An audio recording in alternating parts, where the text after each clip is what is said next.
Greetings everyone and welcome to my channel. This is a new series I've started called Know Their Enemy, where each episode we go into a deep dive of a different D&D creature to see what makes them tick.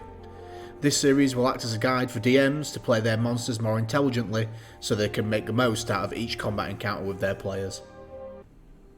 Our first episode starts off strong with Kobolds. Kobolds. Those mischievous little creatures often underestimated by players and dungeon masters at the same time. But fear not, for I shall reveal how to harness their true potential and turn them into the formidable foes capable of bringing down even the bravest adventurers to their knees. Don't just treat kobolds as mindless minions, give them distinct personalities, quirks and motivations. Whether it's a charismatic kobold leader or a cowardly scout, adding depth to the kobold NPC ranks will make encounters even more memorable. On page 195 of the Monster Manual, we have the kobolds, a small humanoid race with lawful evil alignments. I quote the Monster Manual now saying, "Kobolds are craving reptilian humanoids that worship evil dragons as demigods and serve them as their minions and toadies. Kobolds inhabit dragons' lairs when they can, but more commonly infest dungeons, gathering treasures and trinkets to add to their tiny hoards." So, how do kobolds fight? Like other small creatures, kobolds know their weaknesses. They aren't geniuses by any standard, but what they are is cunning and crafty. They use their numbers, traps, and their environment to their advantage. Due to their sunlight sensitivity, kobolds reside in underground caves or caverns, which they like to dig themselves, often underneath towns and cities. Take candle. At night, kobolds like to sneak out of their homes to steal anything that isn't nailed down to add to their loot hoards. This could be anything from pieces of broken pottery to magic items. This could be due to their draconic ancestry, or they're just greedy little shits. Either is viable. Kobolds ultimately want to use these magic items to free their god, Kurtulmak, who's been trapped in an underground maze for eternity by the god of gnomes, Gal Glittergold. Because of this, kobolds hate gnomes. Keep that in mind if you have a gnome in your party, that could make for a bit more fun.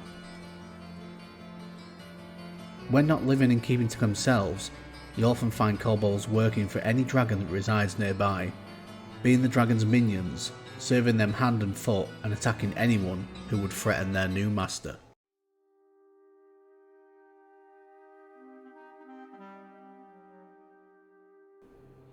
Kobolds are notorious for their guerrilla warfare tactics and love nothing more than setting traps to catch unwary adventurers off guard.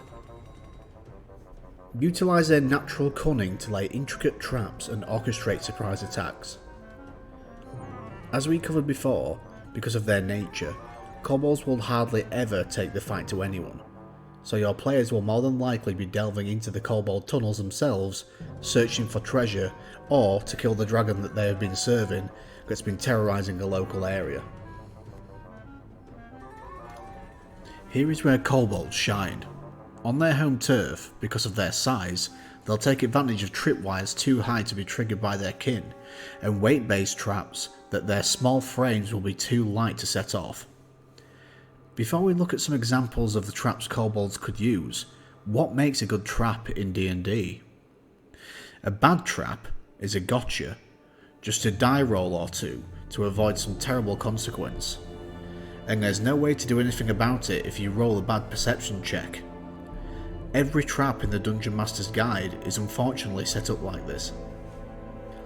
But a good trap tests the player's cautiousness, thoroughness, and inventiveness. After a player set it off, you want them to think that they could have avoided the trap altogether by playing smarter and being more cautious. Here are some examples of how you can use kobolds' master trap making skills to scare your players. Let's say the adventurers make their way to the entrance of the kobold lair. Ahead of them is a 30-foot long, 5 feet wide hallway. The hall is 10 feet high and carved from natural stone. Torchlight flickers at the end of the hall, luring players inside. The hall is covered in scraps of stolen fabric and functions as a makeshift carpet. Every 10 feet in the hallway, there's a 5-foot deep hole filled with flesh-eating slime, burning anyone unlucky enough to step inside. Along the same hall, every 10 feet, is a small slit on each side of the wall, large enough for a spear to fit through. On the other side of these slits are 6 kobolds waiting in the wings to jab anyone they can hear on the other side of the wall. Another great trap example to trap your players is for a hallway to lead to a 30 by 30 foot room with no other entrances or exits and a small pile of trinkets in the middle. This could be a fake loot hoard to lure in greedy adventurers. Once the unsuspecting players are inside, the entrance behind them is caved in using a pulley system and boulders, and the room is then flooded with water from a nearby water source, leaving a party to desperately dislodge the rocks to escape in time. Remember, traps aren't there to purely kill your players, unless they deserve it. That may have been a joke, maybe. Use them more as a test of your players' skills to see how intelligent they can play.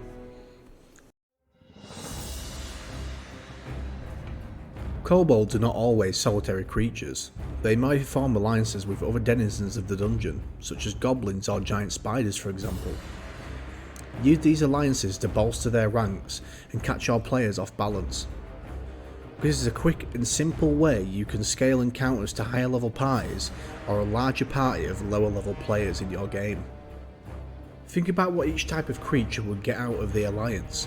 The kobolds may use goblins or orcs as muscle in exchange for any valuable ores they find, or any treasure they manage to scavenge from the local area. The kobolds may have learned how to domesticate giant spiders or rats, using them as pets or even mounts in combat.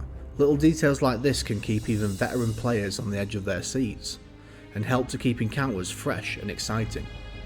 And there you have it, fellow Dungeon Masters, the art of mastering kobolds to challenge your players and elevate your Dungeons & Dragons sessions to new heights. May your dungeons be treacherous, your traps be cunning, and your kobolds legendary. Until next time adventurers, I hope you enjoyed today's video.